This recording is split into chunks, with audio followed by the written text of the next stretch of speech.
What's up, everybody? Welcome to Life in the Fast Lane. I am Andy Lang with WagerTalk.com. We're going to do a quick recap of what happened last week, and then we're going to look forward to this week's crazy, insane Bristol dirt track race. Yes, they're going to try it again on the dirt at Bristol. So it should be a really interesting week of racing. I don't know if it's going to be easy to wager on, but we're going to get into that. Want to shout out to Steve Merrill and Rocky Atkinson. Go check them out. I've got some cool little stats that Steve sent me over. Rocky is on sportsmemo.com. Steve, of course, is on wagertalk.com. Let's just get into just a quick recap of last week's race. There really isn't too much to talk about. It was a Hendricks-dominated race. Chase Elliott wins the stages. William Byron, of course, wins the race. And I think what we're learning is these short tracks, the cars are almost a little bit too good on these short tracks in terms of viewing purposes because it's just not really that exciting. We saw it at Richmond. We saw it at Martinsville. So I don't really know exactly what to expect moving forward. And my take is I think they're really, really good on the intermediate and cookie cutters. I think they're good on the road courses. I think they're going to be a little bit boring on the on the short tracks. So I don't know if there's any modification to be made, but that's a couple of duds in a row as far as viewing purposes. Hopefully that's going to help us wager on them a little bit easier because as the races get more boring, they get easier to wager on. So we'll just keep that in mind moving forward based on what track they're going to race at. The Stenhouse Award. Well, I'm going to bring two sports into this one, both kind of correlate. First off, the winner is Martinsville. They have a little bit of a rain delay, and they announced that they've ran out of hot dogs. And then they blame it on supply chain issues, which is now the go-to excuse for everything. If something goes wrong, you just blame it on the supply chain issues. So Martinsville doesn't order enough hot dogs. They run out, blame it on the supply chain issues. Not to be outdone, the Masters announces they will not have their famous peach ice cream sandwiches because of supply chain issues. That tournament is in Georgia with all the peaches. And they blamed it on supply chain issues. Just go outside and pick a few peaches, guys. It's not that hard. You don't have milk, you don't have sugar, you don't have peaches. Come on. So blaming two sports with all the money in the world, blaming supply chain issues on why they ran out of hot dog and peach ice cream sandwiches has to be the Stenhouse Award. So I don't want to hear any more about supply chain issues. That's like so December ago. Every week we do an update on the new cars and teams struggling, teams not struggling. I got to say, I think the teams are really in a groove. Hendricks, of course, is looking really good coming off of this last race. So I don't think we're going to get a real good indication off of the dirt race, which teams are pulling ahead. But I think we're about done with this segment because I think the teams have just really fallen into a groove. I don't see any teams that are mightily struggling or light years ahead. Hendricks is in the groove right now, but if you follow NASCAR, you know one team can be good for about a month, 4 to 6 weeks, and then the teams catch up with them. So Hendricks is out in front right now, but I don't see any glaring favorites or guys or teams really struggling. So, all right, let's get to this week's race. It's the Bristol dirt track, and this is they just bring in a ton of dirt and put it over Bristol, the short track. They did this last year, and it was kind of fun, yet a little bit of a disaster. If you remember, they had trouble with rain. They had to move the race to Monday. And then they didn't have enough water on the track. So what happened was the dirt was getting kicked up and it got so dangerous the drivers couldn't see. So then the restarts had to be single file. It was fun. It was a novelty, but it didn't go off great. It was okay.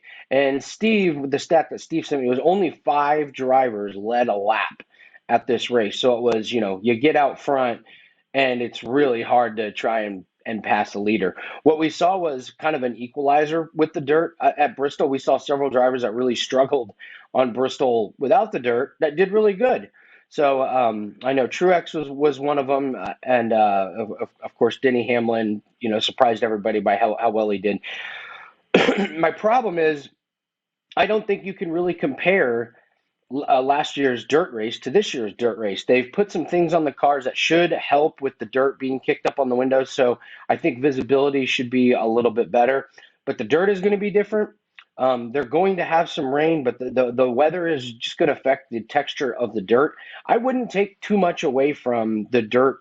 The dirt track last year, and the restarts not being single file is going to completely change the dynamic of this track. You're going to see a lot more bumping and banging. I mean, you see that at Bristol all the time, but with dirt, of course, it makes it even more obvious. So um, I think what you're doing with Bristol is you're just going to be patient and just try and find one, possibly two bets. I can't imagine having a lot of bets at a track with so much unknown with the new cars. With less dirt flying up, with the weather being completely different, and with the texture, it's going to be a tough track to handicap.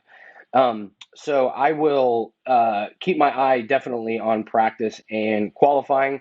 I will also tell you, Daniel Suarez is really good on dirt. Stenhouse, Logano, they looked really good last year. Those are a couple guys that really surprised on dirt. But I think Daniel Suarez is going to be one that you can get some really good lines on. This is kind of similar to like when AJ Allmendinger races on a road course and you get some pretty decent lines if he's in a good car. Suarez is in a good car. He should race well. So that's a guy I'm going to keep my eye on, but I'm going to have to wait until practice to verify that. Stenhouse, you're always taking your wager into your own hands when you bet on Stenhouse, but Wild Race fits really, really well. Fits really, really well for Stenhouse. And I would also say this is a fantastic race for some drivers to accidentally run into Ross Chastain a bunch. Ross Chastain's been running into a lot of people.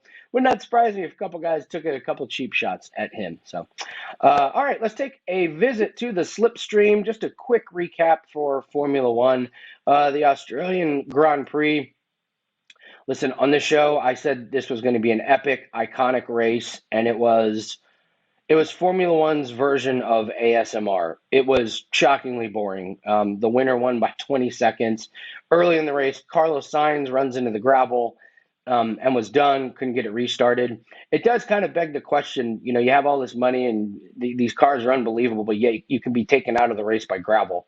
I don't know. I would think somebody might be able to look into that. I'm kidding. Then Max Verstappen's car blows up. Reliability creeping up again into the Red Bulls. So Verstappen's car blows up. He goes out of the race, and it's just follow the leader, except follow the leader from way back. We had a couple of decent ones, decent races in the middle of the pack, but as far as for the lead, it was just Ferrari, Leclerc, and really not even close. A couple of notes, though. I do like what I'm seeing from Lando Norris. He's really getting better with those McLarens. Ricardo is improving. Hopefully, Ricardo can get rid of those reliability demons. Alex Albon finishing 10th was amazing what he did. And George Russell seems to be looking good. Mercedes and Lewis Hamilton, they're getting better, but I still can't put them in the category as Ferrari and Red Bull. But and then the problem with Mercedes is that you get tough head-to-head matchups. It's like, well, I want to fade the Mercedes, but at the same time, it's Lewis Hamilton. So I'm not really sure if there's much we can do with the Mercedes, but hopefully next race we'll see a lot more racing and we'll have a lot more wagers to get out there. My best bet, I got to say, guys, this is going to be one of those rare times where I'm just going to tell you don't bet until you see practice and qualifying. So I'm not going to have a best bet. We have no Formula One race, and sometimes patience can be our best friend in wagering. I don't see any reason to push a bet now. We're going to learn a lot when we see the race, and the race isn't until Sunday night.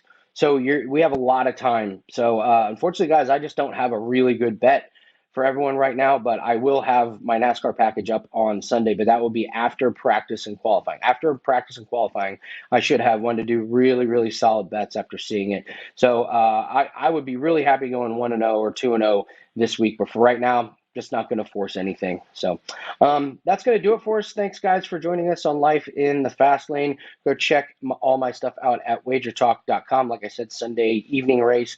So look for a Sunday afternoon, maybe late morning pack that will come up for me. Other than that, that's going to do it for us. Good luck. Let's have a great weekend, and we'll see you next week on Life in the Fast Lane.